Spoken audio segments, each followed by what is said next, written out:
Alhamdulillah Rabbil Alamin, wassalatu wassalamu ala rasulihil amin, wa ala alihi wa sahbihi ajma'in. Allahumma aftah bainana wa baina qawmina bilhaqqi wa anta khairul fatihin. Ya Allah, bukakanlah pintu hati-hati kami dan kaum kami. Sesungguhnya Engkau maha berkuasa membuka pintu hati manusia. Allahumma a'inna ala talabil ilmi wal amali bihi wal istiqamati wal ikhlas.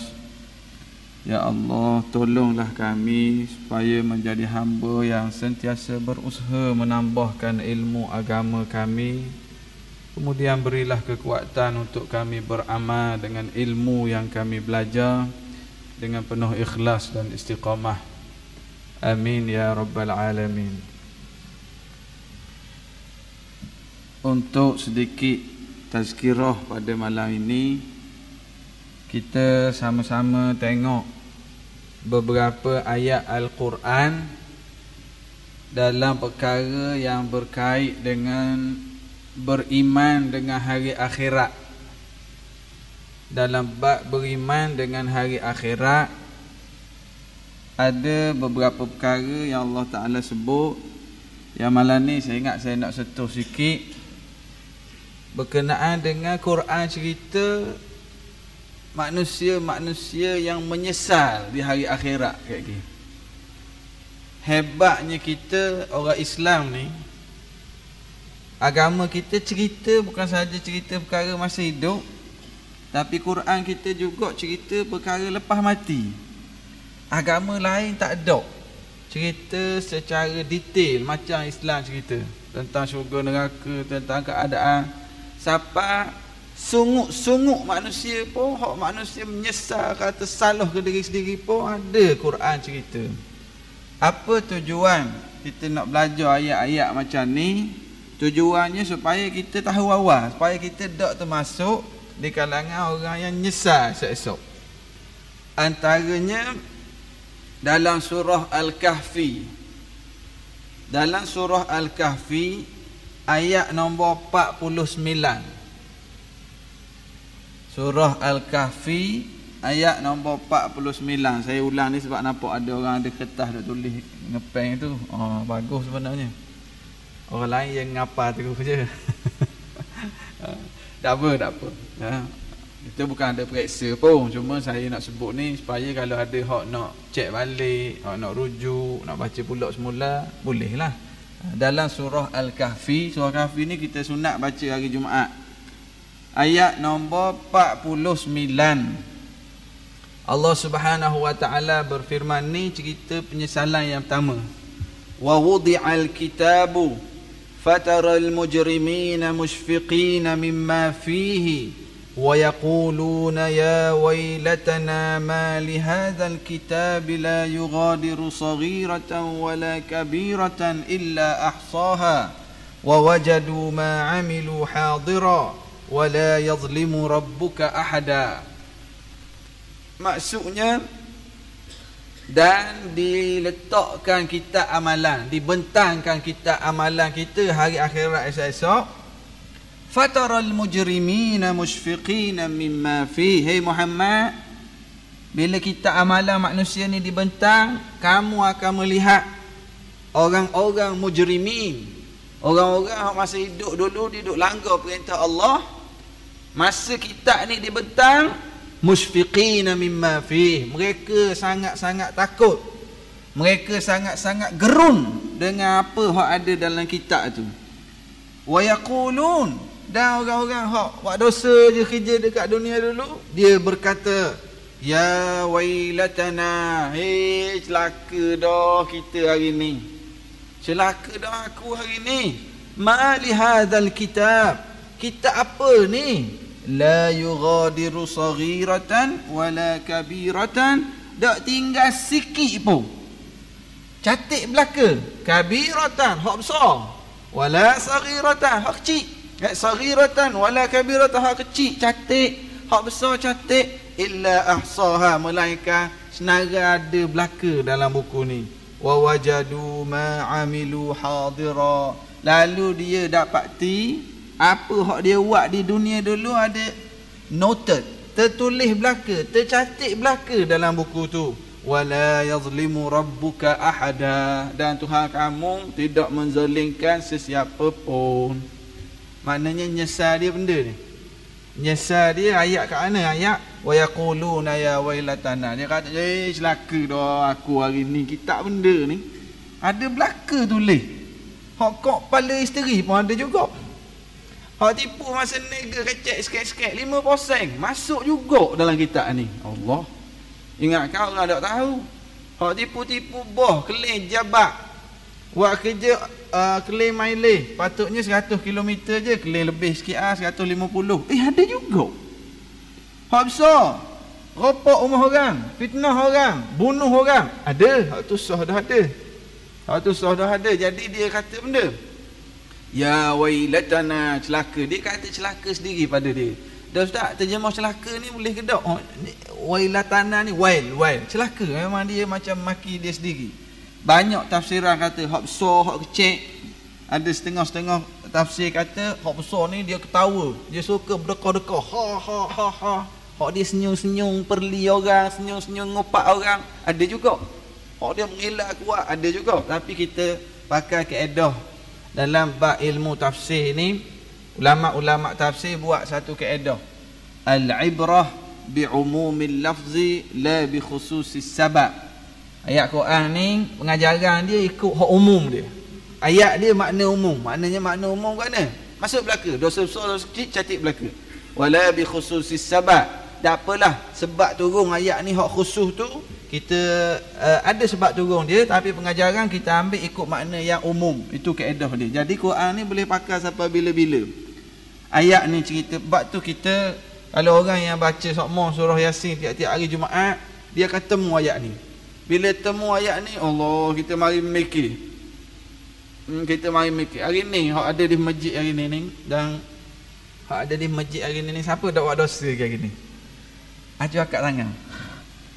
Ada dak hak dak buat dosa sikit hari ni? Tak kira lah ustaz diri pun untuk imam ke untuk bilal, kita tak boleh nak ngelok. Tak boleh nak ngelok. Dak rumah kita tengah jalan.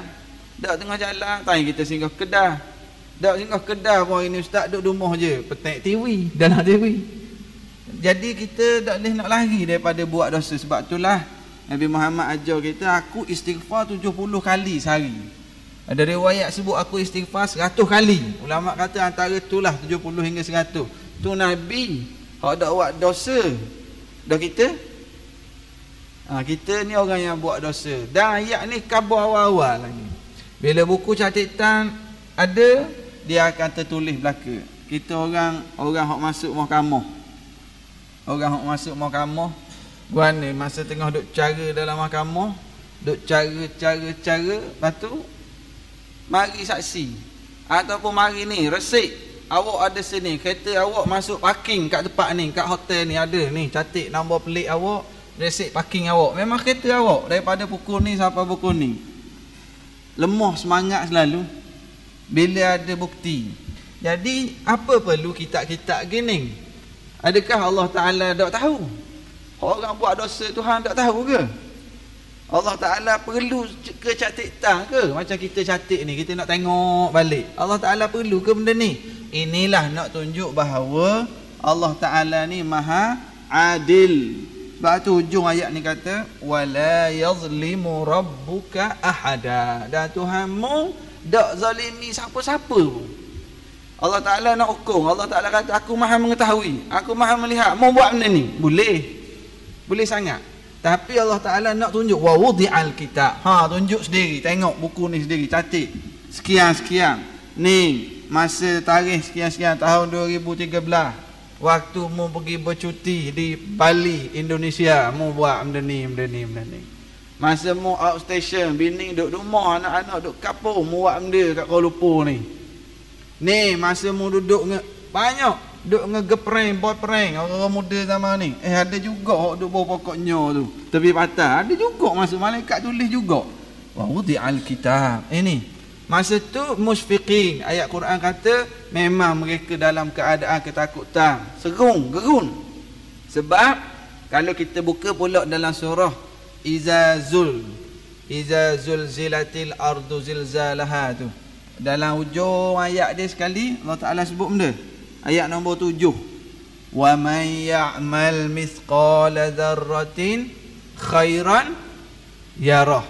Wa man ya'mal mithqala dzarratin syarran yarah. Barang siapa yang buat amal baik walaupun dalam buku terjemahan dia sebut seberat zarah. Saya rasa kita tak payah sebut seberat zarah, kena sebut serengang zarah. Dia nak kau cek lah, betul bahasa je lah. Orang yang buat kecek-kecek besar zarah tu pun cek je amal soleh masuk. Dia nak tubik masjid, orang lepas hisap lagi, lepas main sunat, orang tubik belakang dah. Dia nak tubik tu ada kipah tak tutup. Ada kipah tak tutup. Dia kata tak boleh ni bazir pitih masjid. Dia pun pergi tutup kipah. Masuk tak? Masuk tak? Wa man ya'mal mithqala dzarratin khairan. Yang dia buat amal kecil je. Ada juga aku tutup kipah ni. Dia mari masjid, lepas ambil semayang, sudah nak naik atas masjid, tengok ada paik hak dak tutup rapat. Hak air tubik juga. Hak air tubik, dia pun pergi tutup paik tu. Tengok-tengok dalam buku catatan amalan, ada juga. Dia dengar majlis ilmu, ada masjid buat kuliah maghrib. Letih dah kerja seharian, tak ada jamu seorang nikah. Letih dah layak orang, tapi dah ada majlis ilmu. Mari juga dengar ni sebab nak hadir majlis ilmu. Ada dalam catatan. Dalam catatan amal baik. Hak buat jahat, ada juga dalam catatan amal jahat. Hak tidur masa tengah kuliah, garik masuk belah mana tu? Catatan baik ke catatan jahat? Oh, dia gerah baik lalu. Masuk juga dalam catatan baik. Sebab Allah Ta'ala tahu dah niat kita ni nak mari majlis ilmu tu kan. Letih, ngatuk, tertidur. Tengok-tengok. Lah, hak tidur tu ada juga dalam catatan amal baik. Wa man ya'mal mithqala dzarratin khairan. Moci-moci letihnya nak naik tangga masjid, sakit lutut, nak duduk dengar habis kuliah, nak nyender lengah belakangnya. Ada pahala juga bahagian lengah tu. Ya Allah. Kan? Nak jalan rumah, nak beli sapa rumah tu, belang-belang sebut bawa kereta. Subhanallah, sebut alhamdulillah, sebut zikir, mulut berzikir. Hak tu sah dah masuk. Tolong orang, sah dah masuk. Ini semua wa man ya'mal mithqala dzarratin khairan yarah. Cuma orang kita ni, dia berakhir tolong orang, dia pakai kaedah bila dia tolong kawan dia, dia kata kawan dia pun terima kasih lah tolong saya ni, awak tolong saya, terima kasih lah. Biasanya dia jawab kan, dia kata tak apalah, ni tanya awak susah, saya tolong. Bila-bila saya susah, demo tolong pula. Betul tak kaedah gitu? Kaedah tu betul tak? Sekali lagi, dia tolong saya dia. Oh, terima kasih banyaklah tolong hamba. Dia kata tak apalah, ni tanya demo susah. Tanya demo susah, kita tolong. Sekali lagi tanya saya susah. Tanya saya susah. Demo tolong pula. Ini kaedah yang jadi penipala, stres.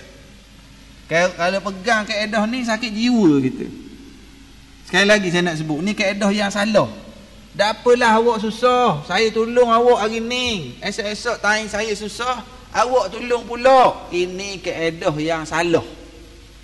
Kita sakit jiwa jadi kalau pegang kaedah ni. Sebab apa? Bila kita pergi minta tolong sayang kita, tolong sikit hamba dah, dia tak boleh tolong. Kita jadi mana? Nak marah lalu. Dia dulu tanya kereta dia punah tengah malam, aku pergi tolong. Ni nak minta pinjam 50 tak boleh. Dia jadi sakit jiwa. Kalau pegang kaedah, mu susah aku tolong, aku susah mu tolong. Salah. Kita nak pegang mana? Tak apalah awak susah, saya tolong. Bila-bila saya susah, Allah tolong. Sebab Nabi janji, wallahu fi auni al-abdi ma kana al-abdu fi auni akhihi. Allah akan tolong seorang hamba yang tolong saudara dia. Jadi kita pakai senang. Kita berakhir tolong orang sebab Nabi janji kalau kita tolong orang, Allah tolong kita pula. Habis cerita. Dan ini akan termasuk dalam catatan buku-buku catatan kita belaka, kita jadi tak nyesal. Kalau kita tolong orang, agak orang balas balik, nyesal tolong dia dulu. Tak aku susah hidup tolong langsung, nyesal. Tapi kalau orang tolong kerana Allah, oh di hari akhirat dia tengok dalam buku catatan dia tak nyesal. Kata, oh ada juga bahagian aku tolong. Pakcik tu hari tu kereta dia mampu, aku tolak je kereta dia hidup, dia berdecung seterik, tak berhenti beri air kopi dah. Masa tu kita tak jadi nyesal sebab kita fikir aku tolong dia kerana Allah. Aku ada masalah esok-esok, Allah tolong aku. Seterusnya, ada lagi ayat yang Allah Ta'ala sebut nyesal. Tadi nyesal secara umum. Nyesal secara umum bila terima kitab amalan. Yang seterusnya ni dalam surah Al-Furqan. Ayat surah Al-Furqan, Allah Ta'ala sebut ni tersilap pilih kawan. Bahaya kot ni. Orang nyesal sebab tersilap pilih kawan, salah pilih kawan. Allah Ta'ala sebut dalam surah Al-Furqan, wa yawma ya'uddu adh-dhalimu 'ala yadayhi yaqulu ya laitani ittakhadhtu ma'ar rasuli sabila. Pada hari orang-orang ni, dia ni gigit jari. Orang-orang yang zalim ke atas dirinya sendiri, dia gigit jari dia. Lalu di hari akhirat dia kata ya laitani. Juga ayat yang sama, celaka dah aku hari ni. Alangkah baiknya kalau aku ambil jalan bersama dengan Rasul dulu. Masa hidup kat dunia dulu, aku ikut jalan yang Rasul ajak. Ya wailata laitani lam attakhidh fulanan khalila. Celaka dah aku. Alangkah baiknya kalau aku dak ambil orang ni sebagai kawan aku masa hidup kat dunia dulu. Laqad adallani 'ani dzikri ba'da idz ja'ani. Dia telah menyebabkan aku sesat. Lepas aku dapat dah Quran petunjuk, aku pun saing dengan dia, dia menyebabkan aku sesat. Ya Allah, celaka sungguh aku hari ni. Kalaulah aku dak kawan dengan dia masa kat dunia dulu. Ini penyesalan juga. Tersilap pilih kawan. Nyesal juga salah pilih kawan. Dia bab kawan ni memang satu benda yang sangat besar kesan dalam hidup kita. Nak jadi baik, kawan. Nak jadi tak baik, kawan juga. Tapi dalam bab beriman pada hari akhirat, Allah Ta'ala kabodah. Ada orang yang akan celakakan diri dia sendiri semua salah pilih kawan. Kalau pergi ke budak-budak sekolah keruntuhan akhlak ni, kalau pergi tanya, berapa terlibat dengan dadah, berapa terlibat dengan candu, benda mula start dengan rokok dulu. Dah rokok belajar dengan siapa? Kawan. Kalau hak pergi belah-belah Kuala Lumpur tu, kenal pusat karaoke, kenal mana? Kawan. Hak dak molek, kawan. Hak molek pun jadi kenal masjid surah, siapa ajak? Kawan juga. Sejak aku sayang dengan dia tu, aku jadi rajin sikit nak pergi dengar lah ni. Sedap gak rupanya sejak sayang dengan dia, kawan. Jadi dalam surah Furqan ni, Allah Ta'ala kata manusia ni menggigit jari dan dia maki ke diri dia sendiri sebab salah pilih kawan. Dalam hadis Nabi Rasulullah sallallahu alaihi wasallam buat perumpamaan kawan yang baik macam kawan dengan siapa? Kalau kita kawan dengan kawan yang baik, macam kawan dengan orang jual minyak atar, orang jual minyak wangi. Sebab apa? Pagi-pagi kita tak boleh pun minyak wangi tu. Tak beli pun minyak wangi, tapi setiap kali jumpa saing hak jual minyak wangi, kita teras semua. Hari ni terah malaikat subuh, esok waktu terah seribu bunga, lusa terah ni pula terah. Beli tak beli pun ngaknya kawan. Duk main terah je. Dia boleh tak bau wangi? Boleh. Walaupun dia tak dapat minyak wangi, dia terkesan boleh bau wangi tu. Ni kawan dengan kawan hak baik. Kawan dengan kawan hak jahat, Nabi buat perumpamaan macam kawan dengan tukang besi. Tukang besi ni ke mana? Kita kawan dengan dia duk ketih katok besi, ada bunga api ngecik tu. Bila bunga api ngecik kena baju kita, berlubang habis baju kita. Nabi kata kalau dok kena bunga api tu pun boleh ngelak, mu akan terkena juga bau asap. Gitulah juga kawan dengan kawan hak jahat. Kawan hak baik kita akan terpengaruh. Kadang-kadang kawan hak baik, kalau orang-orang muda hak duduk universiti ataupun hak duduk jauh sikit daripada mak ayah, kawan dia ni jenis telefon sokmo ke mak ayah. Ataupun ni kita ada kawan kita tiap-tiap bulan balik tengok mak kapung. Kita rasa akhir sekali tengok mak bila? Hari raya itu. Lepas tu tak jengok-jengok.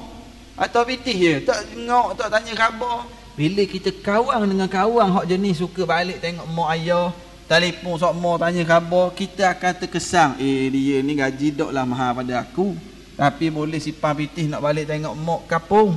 Kesan tu ada. Bila kesan tu ada, maka kita pun dapat wangi attack. Jadi dok akan nyesal lah. Tapi hak jadi lara, hak jadi sesat sebab kawan dia juga ajak. Dan betapa ramainya hari ni orang yang terpengaruh dengan kawan, jadi tak molek. Sebab ramai mak ayah kata, ustaz, saya hantar anak saya sekolah agama dah. Sekolah rendah, sekolah agama. Sekolah menengah agama. Masuk universiti, Allah, dia jumpa kawan hak mengarut. Kawan. Ini kawan memberi kesan yang sangat besar. Rasulullah sebut dalam hadis lain, al-mar'u ala dini khalili falyanzur ahadukum man yukhalilhu. Seseorang itu berada di atas agama kawan dia. Hendaklah kamu tengok dengan siapa kamu kawan. Ada seorang makcik tu dia kata, ustaz, suami makcik ni lepas buat pembedahan jantung baru ni, alhamdulillah 5 bulan dah isap rokok dah lepas belah jantung. Dah buat apa makcik cerita gitu? Isap balik lah ni, ustaz. Bapa isap balik? Dia pergi masuk hutang baru ni, pergi nembok dengan kawan-kawan dia, duduk seminggu dalam hutang, balik rokok mula dah. Kawan. Bukan kita nak kata salah pergi nembok, nak kabarnya pengaruh kawan yang sangat hebat. Abu Talib, pak saudara Nabi. Abu Talib ni orang yang melindungi Nabi. Abu Talib mati dalam keadaan Islam ke tak? Islam ke tak Abu Talib? Abu Talib ni bukan saja dia lindungi Nabi. Masa mereka awal dakwah Islam di Mekah, Nabi Muhammad nak tidur malam-malam, Abu Talib kata, Muhammad, mu pergi tidur tempat aku tidur tempatmu. Muhammad kata, apa pula pakcik? Abu Talib kata, tak apalah, kalau ada orang nak mari nak bunuh, nak tikam mu, aku duduk sini, biar aku kena dulu. Itu hebatnya Abu Talib. Nabi Muhammad nak berdakwah, orang Mekah nak kacau, tak berani kacau Nabi Muhammad, sebab Abu Talib pertahankan Nabi Muhammad. Masa Abu Talib nak mati, ni kawan ni saya ni masalah saya. Abu Talib nak mati, Nabi Muhammad mari sebelah. Nabi Muhammad kata, pakcik, pak saudara kan, pakcik lek, ngucaplah, saya akan bersaksi, akan berhujah di hadapan Allah. Pakcik ngucap je 2 kali syahadah. Tengok anak saudara suruh ngucap. Lepas tu dia tengok belah tepi belah kiri, siapa ada? Abu Jahal ada. Abu Jahal kata, Talib, mu nak tinggal hak selama ni kita pegang, tak jadi nak ngucap. Abu Talib pusing balik ke arah Nabi Muhammad. Nabi Muhammad kata, ngucaplah, masuk Islam, mari kita masuk Islam, sama saya dengan Islam ni, mari kita masuk Islam. Nak ngucap, pusing tengok ke kawan ni, kawan lama ni. Kawan Abu Jahal kata, Talib, mu nak tinggal ke? Hak lama dah, dari tok nenek kita dah lama ni. Orang kata, benda kamu bila kali. Akhir sekali mati dalam keadaan dok dan ngucap. Oleh ni kita takut saing kawan macam kita kita balik Mekah. Balik Mekah, alhamdulillah, balik Mekah semangat, dia pakai jubah, mula letak serban atas bahu, dan seminggu 2, lepas tu nak pergi tunggu minum kopi, lepas kemayang subuh, lepas kuliah subuh, saing Allah tu haji. Tang-tang balik Mekah ke jubah sama lah ni. Jadi kawan tu jadi hilang semangat, jadi rasa tak sedap. Waktu saya tak kata pergi Mekah mesti pakai jubah, saya tak kata gitu. Tapi kadang-kadang kita ada nak buat benda baik. Kita nak terai tak serban atas bahu, nak terai. Jadi kawan-kawan hok duk bereli tu. Kawan-kawan duk bereli. Nak mau berhenti ke rokok lah ni? Oh, aku berhenti dah lama ni dah. Seminggu dah. Seminggu. Kau ni aku tu berani taruh mu. Paling lama sebulan. Jadi kawan-kawan. Hak dakwi semangat. Hak dakwi semangat. Jadi kalau kawan-kawan ke arah baik, baiklah. Ke arah dak molek lah. Sebab tu kita hak jenis mak ayah ni, kita kena tahu dengan siapa anak-anak kita kawan. Kena ambil tahu. Kalau dia tubik dengan hak mana. Kalau tak balik terus rumah dia pergi mana. Siapa kawan dia. Dan antara cara hak paling mudah kita nak kenal kawan-kawan anak kita, ajak makan lah. Ajak makan. Dan kita nak kenal anak kita, di belakang kita, tengoklah kawan-kawan dia. Sekali lagi. Kita nak kenal perangai anak kita belakang kita, tangan kita tak nampak, nak kenal kan? Tengok kawan-kawan dia cakap benda, sembang benda. Hak itulah anak kita bersembang belakang kita. Sebab anak-anak ni kalau depan mak ayah, warak dung wabarkum.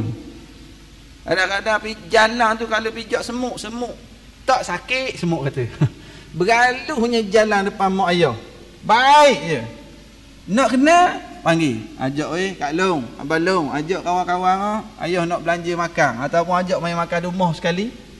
Kita pun perhati perangai kawan-kawan dia. Hak itulah anak kita di belakang kita. Kita kena kenal dengan siapa dia berkawan. Kalau kawan-kawan hak jenis berahi Al-Quran, berahi masjid surah, alhamdulillah. Kalau kawan hak jenis dak ayah mayang tak apa, kita muda lagi, kita tua kita mayang bang lah. Jadi ikut lah. Saya orang kata lah ni ustaz, zaman ni orang muda payah, banyak dugaan, memang banyak dugaan. Saya pun rasa macam muda lagi. Tapi macam adik-adik kita hak remaja, banyak cabaran. Perkara-perkara, lara, joget, menari dalam TV, dalam radio ni realiti kita bercakap. Banyak sangat pengaruh-pengaruh hak negatif. Tapi adakah tak boleh kita nak didik? Boleh. Tapi kena bersungguh sikit lah. Saya 2 minggu lepas ada program sikit rakaman TV9 buat, dia nak buat program. Saya kata mari kita pergi Terengganu, ajak TV9 mari Terengganu, kita pergi Dungong, kita interview seorang ayah yang sangat hebat. Dia akan siar rancangan ni dalam bulan 5 ni, hari Jumaat. Kita interview seorang ayah, orang Dungong, ada 19 orang anak, 2 mak lah, ada 19 orang anak. Dia ada 2 isteri ayah ni. Daripada 19 orang anak ni, 10 orang ngapal Quran. 10 orang ngapal Quran. Saya duduk tanya dia, cik, anak kok ngapal Quran, nama dia? Bilang Syukri, Hafaz, Ali, Tamizi. Ayah pada Ustaz Hafaz, imam sini dulu. Kita kata hok ni hok kita nak highlight dalam masyarakat. This is our hero. Inilah hero-heronya. 10 orang anak ngapal, kena bilang anak hok ngapal Quran. Kita kata bilang anak hok ngapal Quran. Sedua hok laki nang ustaz. Hok puang 4. Allahu akbar. Dan ayah dia ni kerja nega pasar malang je. Tapi anak-anak dia boleh didik 10 orang. Kita kenal kan. Mak masuk Akademi Quran TV9 tu Ustaz Tamizi, Ustaz Hafaz, Ustaz Syukri, Yahya, lepas tu siapa lagi? Hasan Al-Basri adalah Muslim, ada 2-3 orang lagi adik-adik, subhanallah. 19 orang anak, 10 orang ngapal Quran. Saya balik rumah, saya buat kesimpulan sendiri. Saya royak ke isteri saya. Saya kata dia ni sebab 10 orang boleh ngapal Quran ni sebab dia ada 2 mak. Ada isteri saya tak setuju, tak ada kaitan.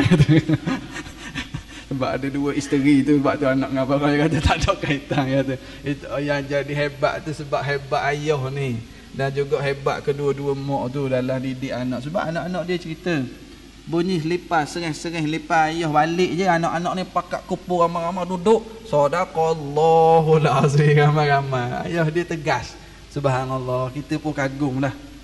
Ayah dia tegas dalam didik anak. Nega pasar malang, pasang-pasang kemah, selesai pasang kemah, baca Quran. Duduk dalam kereta baca Quran. Saya sengaja tulis kat Facebook tu, upload gambar dia, tulis kat Facebook ni, pakcik ni gini-gini. Ada pula budak-budak komen, "Yalah ustaz, Saya raja tengok je nega pasar malam nega belah baca Quran sementara tunggu orang mari beli. Allah hebat.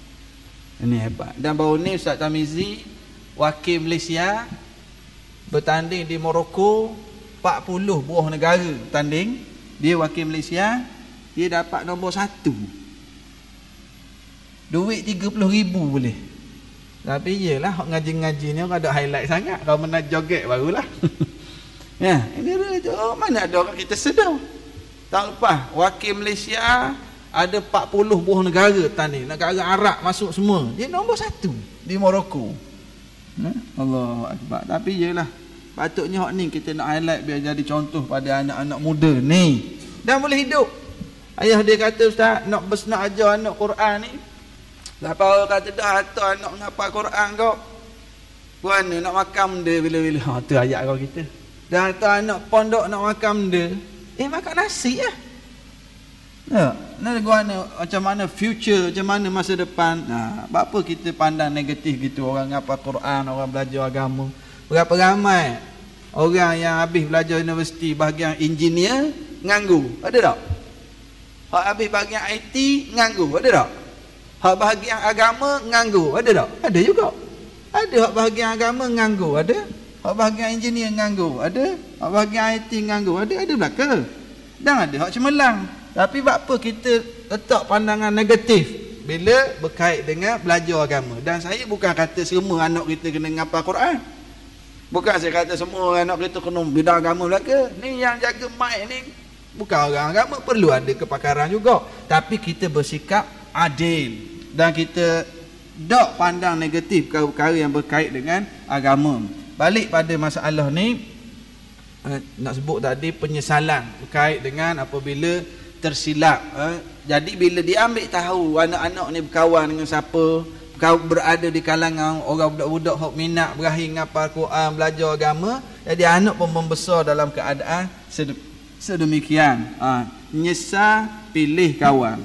Kemudian ada ayat seterusnya, ni bahaya sikit, nyesal pilih pemimpin. Ada juga dalam surah Al-Baqarah ayat 166. Ayat ni orang nyesal pilih pemimpin. Allah Ta'ala berfirman, إِذْ تَبَرَّأَ الَّذِينَ اتُّبِعُوا مِنَ الَّذِينَ اتَّبَعُوا وَرَأَوُا الْعَذَابِ وَتَقَطَّعَتْ بِهِمُ الْأَسْبَابِ. Ini penyesalan seterusnya. Ingat ketika mana orang yang diikut berlepas diri daripada orang-orang yang mengikut ketika mereka melihat azab di hari akhirat nanti. Masa tu tak ada dah hubungan-hubungan kepentingan-kepentingan macam kat dunia dulu, habis dah. Lalu waqala allazina ittaba'u law anna lana karrah. Lalu yang mengikut tadi, yang mengikut berkata, kalaulah ada peluang nak hidup balik kat dunia bila-bila, kami tak ambuh dah jadi pengikut dia. Kami tak ambuh dah latih dia jadi pemimpin kami. Sebab hari ni bila kena azab, dia berlepas diri. Dia tak tolong dah kami hari ni. Kami pun berat diri sebab kami ikut dia lah. Kami jadi sesat kan ikut dia. Dan kami sama-sama menanggung dosa yang dia buat. Ini juga penyesalan yang disebut dalam surah Al-Baqarah ayat 166. Dia berkait sebenarnya, berkait. Salah pilih kawan, salah pilih pemimpin. Ni pula musim-musim pilihan raya ni. Ya, biarlah kita dalam apa saja kita. Saya sebut secara terang sebab ni ayat Quran. Kita sebut secara terang, apa yang kita buat ni akan ada kira bicara di hari akhirat nanti. Jangan sampai kita nyesal di hari akhirat, tak boleh nak patah balik dah. Sebab apabila kita tersilap, dia buat dosa, kita tanggung dosa sama. Kalau kita buat dosa yang betul, dia buat pahala, kita pun boleh dapat pahala sama. Ni bukan saya kata, ni surah Al-Baqarah ayat nombor 166.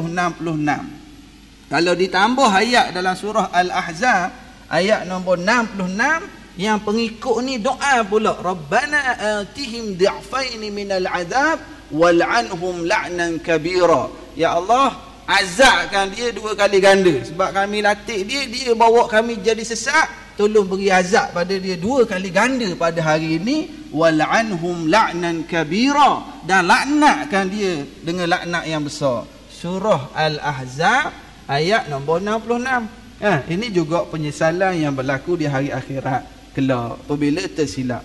Boleh sebut tak ni macam ni gini ni? Ke tak boleh sebut? Kalau tak boleh sebut pun awak kan sebut dah. Ni ayat Quran, sebenarnya ayat Quran. Ya, jadi saya nak peringat diri saya sendiri, nak peringat pada orang yang dengar. Ni ruang ni Allah Ta'ala yang beri kepada saya malam ni. Kan tak sebutkan Allah Ta'ala tanya pula esok-esok. Nyesal pula kita. Aku Allah Ta'ala beri ruang, aku tak peringat ke orang. Nyesal pula saya. Susah saya bila-bila. Kemudian, penyesalan seterusnya yang disebut di dalam Al-Quran, dalam surah Sajdah. Ni kita baca tiap-tiap pagi Jumaat. Tiap-tiap pagi Jumaat kita baca ayat ni. Allahu Akbar.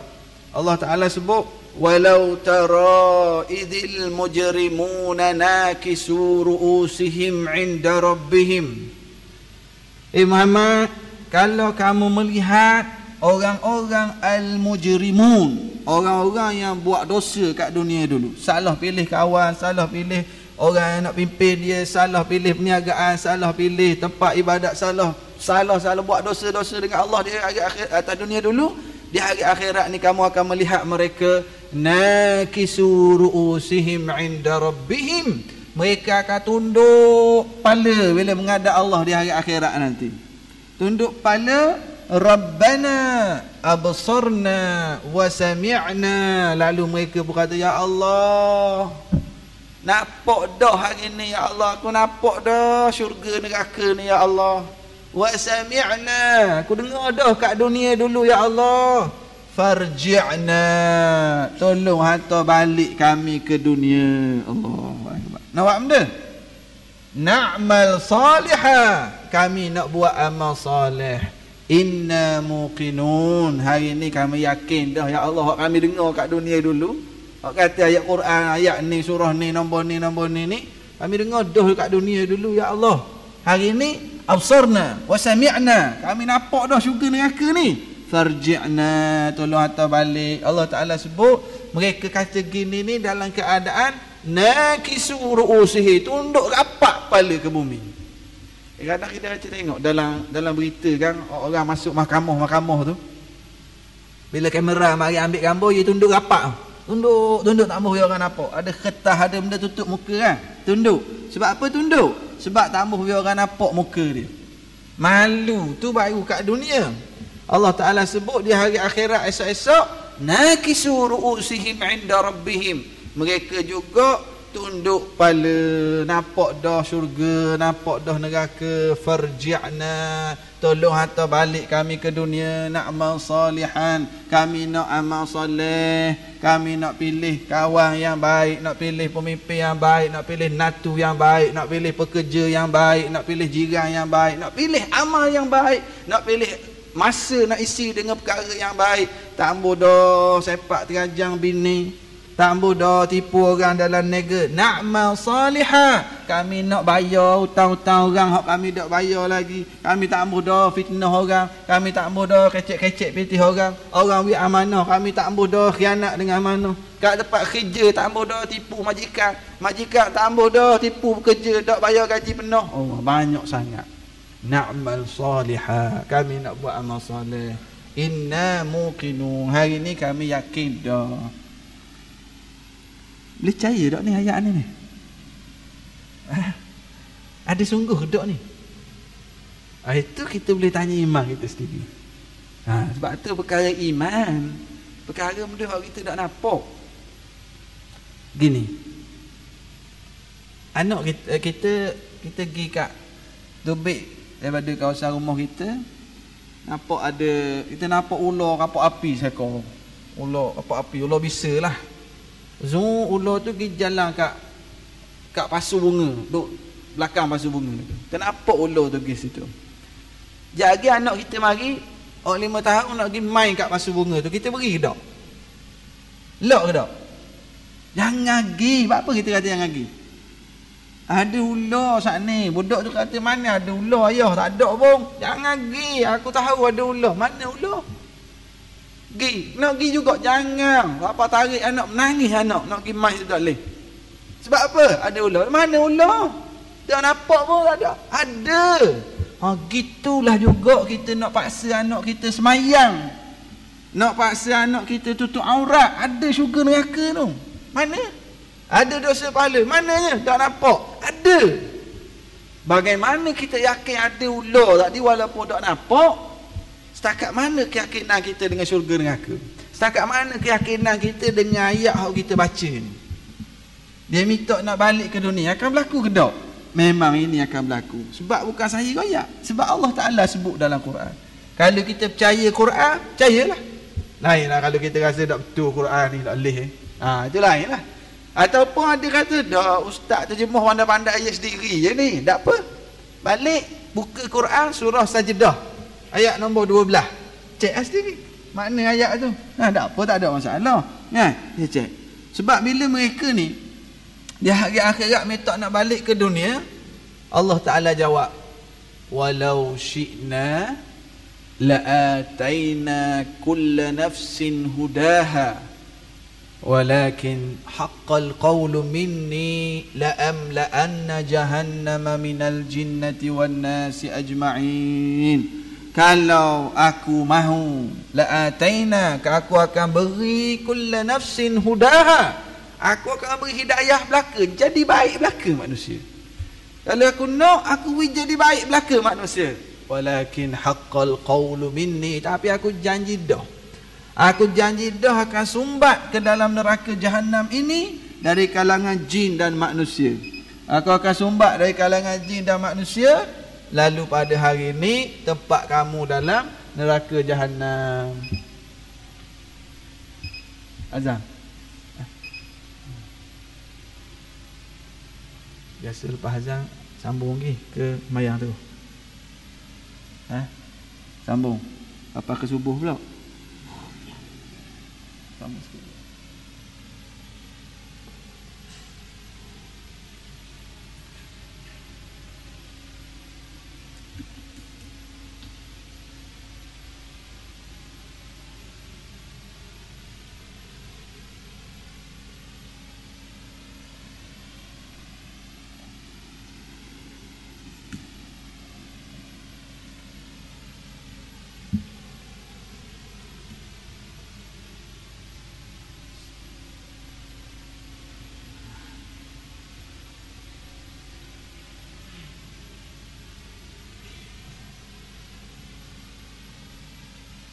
Astaghfirullahaladzim.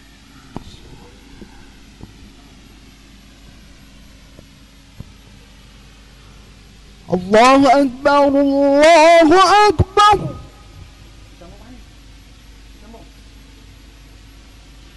Allahu Akbar, Allahu Akbar.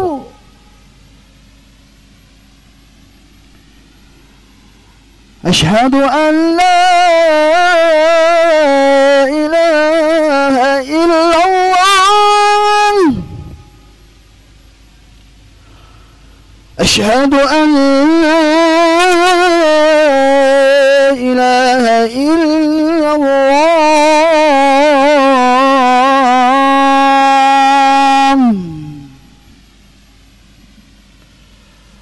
أشهد أن محمد رسول الله. أشهد أن محمد رسول الله.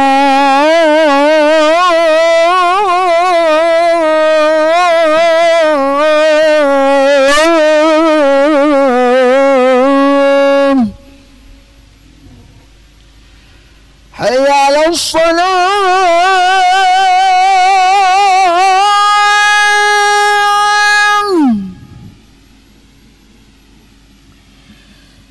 حي على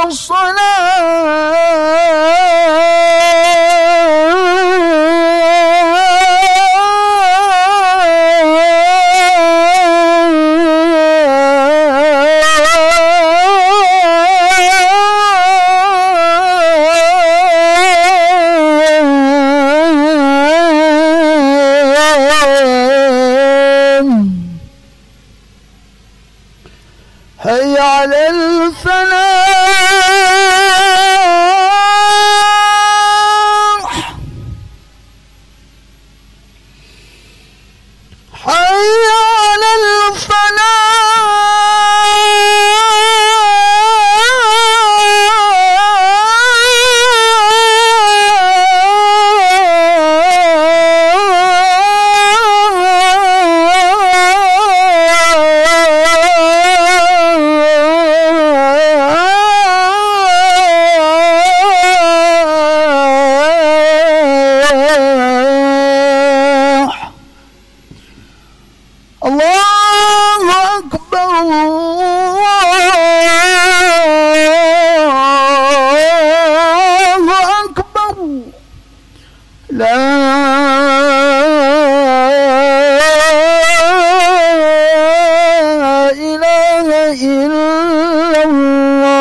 Kita sambung sikit lagi Di antara ayat-ayat lain lagi, yang ayat ni yang seterusnya ni lagilah menggerunkan suasana dalam surah Al-Mulk. Surah Tabarakalladzi biyadihil mulk. Dalam ayat nombor 8. Ayat nombor 8 Allah Ta'ala cerita keadaan manusia-manusia yang dihumbankan ke dalam neraka Jahannam. Mari sekumpulan sembah dalam neraka, mari kena lepo dalam tolak dalam neraka. Lalu disebut kullama ulqiya fiha faujun, setiap kali sekumpulan manusia ditolak, dilepo. Ulqiya ni dilempar. Setiap kali sekumpulan kena humbang masuk neraka, sa'alahum khazanatuha, telah bertanya oleh penjaga-penjaga neraka. Bila tolak masuk dalam neraka, masuk dalam neraka, tepik sakit tam tu. Setiap kali kumpulan ni ditolak, nak tolak masuk, sa'alahum khazanatuha, penjaga-penjaga pintu neraka ini bertanya, alam ya'tikum nadhir, masa kat dunia dulu tak ada ke orang hok mari beri peringatan? Alam ya'tikum, tidakkah datang kepada kamu nadhir, pemberi amaran dan peringatan? Allahu Akbar. Malaikat hok jaga neraka tanya. Dia ada tanya yang sinis, nyenyeh. Ini masuk neraka dulu tak ada orang peringat ke dulu? Masa kat dunia tak ada orang mai khabar ke keadaan neraka ni? Tak ada orang mari beri amaran ke? Perangai-perangai masa buat yang jadi masuk neraka ni, yang boleh masuk neraka, tak ada khabar ke? Mari malaikat tanya. Macam kita hari ni lah, kena saman motong kat double line. Tak nampak ke double line tu? Tak tahu ke tak boleh motong sini? Orang tanya. Kena dah. Elok dah, memang kena lah. Jadi kat double line kat dunia ni tak apa lah. Kita boleh bayar, boleh diskaun. Boleh bayar. Tapi kat akhirat bila malaikat pun tanya, alam ya'tikum nadhir, tidakkah datang kepada kamu pemberi peringatan dan amaran? Qalu bala qad ja'ana nadhirun fakadzabna. Allahu Akbar. Dia kata benda, bala, ya malaikat, ada dulu hok mari beri peringatan, ada hok peringat ke saya dulu, tapi fakadzabna, kami tak percaya. Kami kata puak-puak ni pelawak. Ustaz hok duk baca ayat tu tipu je, tak boleh ikut sangat. Dia duk khabar gini-gini, kita kata tak betul tu. Kita pula hok beri penilaian pada orang. Ini ayat ni. Lepas tu dia kata apa lagi? Wa qulna ma nazzalallahu min syai'in in antum illa fi dhalalin kabir. Dia kata Allah tak turun pun ayat macam hak mu kata tu, sesat mu ni. Dia menuduh orang yang memberi peringatan itu dengan tuduhan sesat. Jadi dia nyesal. Dia jawab malaikat, aku dulu ada orang mai khabar, tapi aku kata dia tak betul. Wa qalu, lalu dia pun kata lagi ni dalam neraka ni, law kunna nasma'u aw na'qilu ma kunna fi ashabis sa'ir. Dia kata apa? Kalulah dulu aku dengar molek, aku dengar nasma'u au naqilu. Kalau dulu aku dengar molek, aku fikir, aku akal, aku guna akal, aku fikir molek, nilai molek, ma kunna fi ashabis sa'ir. Doklah masuk neraka hari ni. Doklah masuk neraka hari ni. Fa'tarafu bi dhanbihim, lalu mereka pun iktiraf, ya, ngaku dosa sendiri. Wasuhqan li ashabis sa'ir, lalu dihumbangkan, suhqan, dibawa masuk jadi ahli-ahli neraka juga. Allahu Akbar. Ni bila orang khabar, orang beri peringatan, dia kata hak beri peringatan tu tak betul. Ini ayat ni kan, lau kunna nasma'u. Sebab tu kita ayat-ayat ni ayat kita baca semua. Disunatkan baca surah Al-Mulk malam-malam nak tidur. Kita baca penyesalan manusia ni. Kita takut kita jadi macam perangai Bani Israel. Zaman Rasulullah dulu, ada orang Yahudi, ada orang Kristian. Dalam ramai-ramai Yahudi ni, ada seorang ni tok guru pada orang Yahudi, tempat rujukan orang Yahudi. Nama dia Abdullah bin Salam. Abdullah bin Salam ni orang Yahudi, ada apa-apa masalah nak baca kitab, nak faham, ni lah tempat rujuk dia. Jadi satu hari Abdullah bin Salam ni dia duk baca kitab Taurat, dia rasa exactly memang ni lah sebutir atas batang tubuh Nabi Muhammad ni lah sifat-sifat Nabi akhir zaman. Hak aku baca dalam kitab Taurat ni sebiji ada atas batang tubuh Nabi Muhammad. Lalu tok guru tadi, nama dia tok guru ni Abdullah bin Salam. Jadi Abdullah bin Salam ni pun pergi jumpa Nabi Muhammad. Dia kata, "Ya Rasulullah, asyhadu an la ilaha illallah wa asyhadu annaka Muhammadur Rasulullah." Dia kata, "Wahai Rasulullah, saya duk baca kitab Taurat ni, memang betul lah kamulah Rasul akhir zaman. Kamulah utusan Allah. Jadi saya nak beriman pada kamu." Rasulullah pun senyum lah, baguslah macam tu. Kata Abdullah bin Salam, "Cuma saya nak royak, orang Yahudi ni jahat. Orang Yahudi ni memang jenis perangai jahat, khianat." Rasulullah kata, "Apa?" Dia kata gini, Rasulullah cuba panggil orang Yahudi ramai-ramai, panggil. Rasulullah tanya puak-puak ni siapa saya pada pandangan mereka. Rasulullah pun buatlah. "Ya ma'syaral Yahud, hei Yahudi mari." Masa tu Abdullah bin Salam nusuk belakang pintu, nusuk. Rasulullah pun tanya, "Wahai Yahudi, kamu kenal tak Abdullah bin Salam?"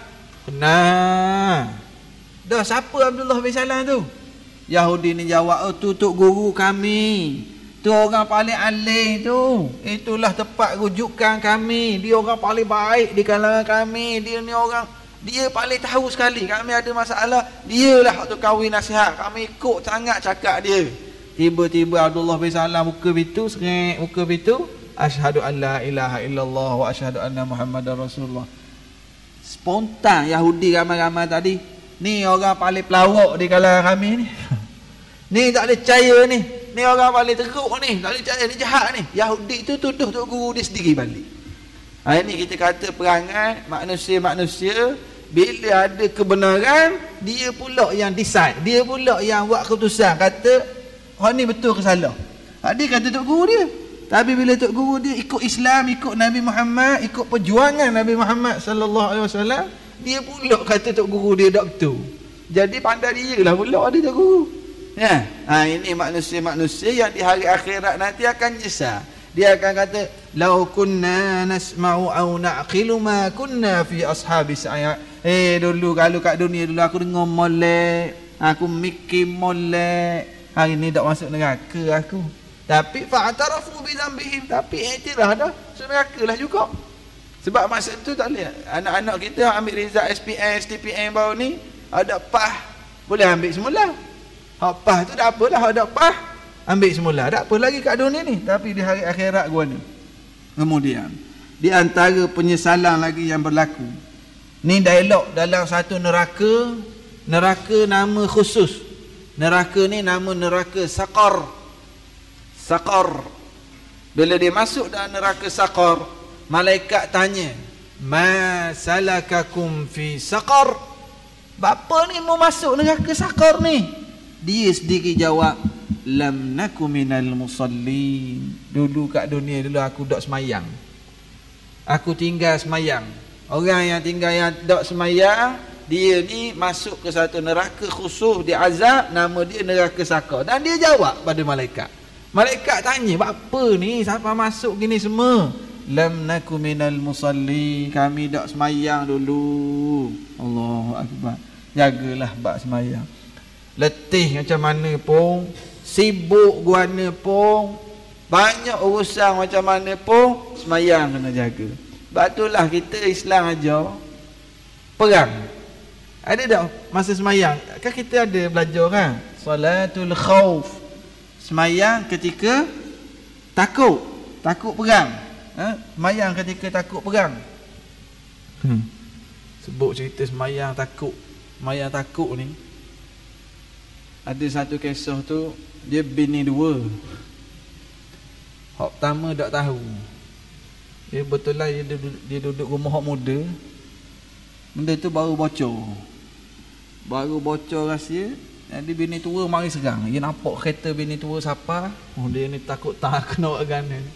Lah dengan seluar pendek. Dia bangun dia semayang. Dia fikir kalau aku semayang bini tak marah sangat.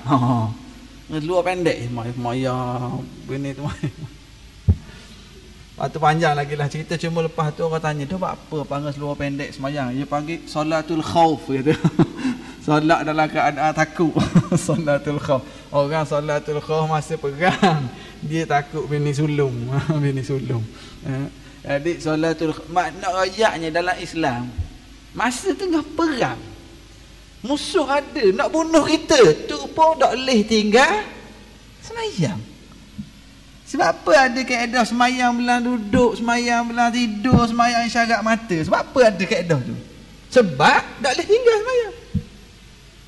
Sebab itulah saya sangat terkesan ataupun saya suka bawa kisah bagaimana Sayyidina Umar Al-Khattab saat mati Sayyidina Umar.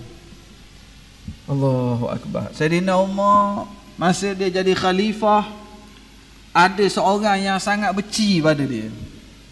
Namanya Abu Lu'lu' Al-Majusi. Orang Majusi. Dia memang benci sangat ke Sayyidina Umar. Dia benci Sayyidina Umar. Dia cari peluang nak bunuh Sayyidina Umar. Sehingga dia buat satu alat khanjar. Kita panggil benda ni ada mata ni. Mak tikar rabuk perut orang. Lawi ke benda kita panggil? Khambik. Ikutlah panggil benda pun, tapi dia buat alat ada mata gitu, pegang di tangan ni. Dan direndam alat itu beberapa lama dalam racun yang sangat bahaya. Mana orang yang akan kena tikang ni akan mati kis tajam dia tu ataupun kis racun. Satu hari ketika Sayyidina Umar, ini khalifah, pemimpin, sedang jadi imam semayang subuh. Sayyidina Umar, dia khalifah, dia imamkan semayang juga. Bukan semayang garis isya je, semayang subuh pun dia jadi imam. Sayyidina Umar jadi imam. Abu Lu'lu' cari kesempatan. Hari ni dia bertekad, aku nak tikam Sayyidina Umar. Lalu dalam rakaat kedua sembahyang subuh, dia masuk dari tepi, dia tikam di pinggang Sayyidina Umar, dia tikam di dada, lepas tu seri yang ketiga ditikam di perut lah, zah, ditarik tu sehingga terburai, pacuk darah. Terpancuk darah, Sayyidina Umar jatuh ke sebelah. Bayangkan khalifah kena tikam. Sahabat-sahabat belakang ni buat benda. Khalifah kena tikam dah, nak gana ni. Adakah sahabat buat gitu? Sahabat tak berhenti semayang. Sebab sahabat faham, semayang guana-guana pun khalifah kena tikam pun, semayang tetap semayang. Lalu Abdul Rahman bin Auf, hak duduk belakang tu imam tadi, naik ke depan, ganti tu imam, baca pendek-pendek, selesaikan rakaat kedua, baca pendek wajib je, selesai, baru riba khalifah. Ini fiqh kefahaman para sahabat. Tak berhenti semayang, selesai juga semayang tu. Riba Sayyidina Umar, darah pacuk keluar, darah terpancuk keluar.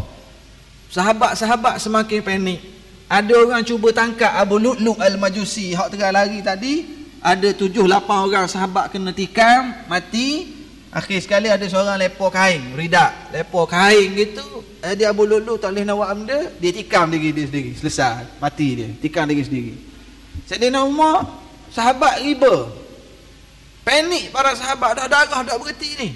Adalah seorang yang dia beri minum Sayyidina Umar, dia beri minum susu. Dia beri minum susu, Sayyidina Umar minum susu, tubik susu kok sekali dengan darah tubik kok orat-orat perut hok kena toreh tadi, susu pun tubik juga kok tu, bocor, campur darah dengan susu. Lalu Sayyidina Umar Al-Khattab pengsan kejap sebab banyak sangat pendarahan, pengsan. Para sahabat yang ada situ kau panik, oi khalifah kena tikam, pengsan tak sedar dah guana ni. Seketika selepas itu Sayyidina Umar buka balik mata.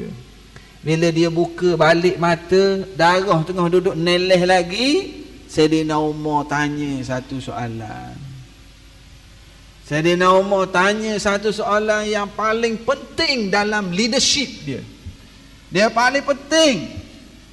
Dia tanya benda, telefon ambulans dah ke tak lagi? Dah tanya benda tu. Dia tanya ambulans, Dia tak tanya doktor, dia tak tanya sahang jatuh dok.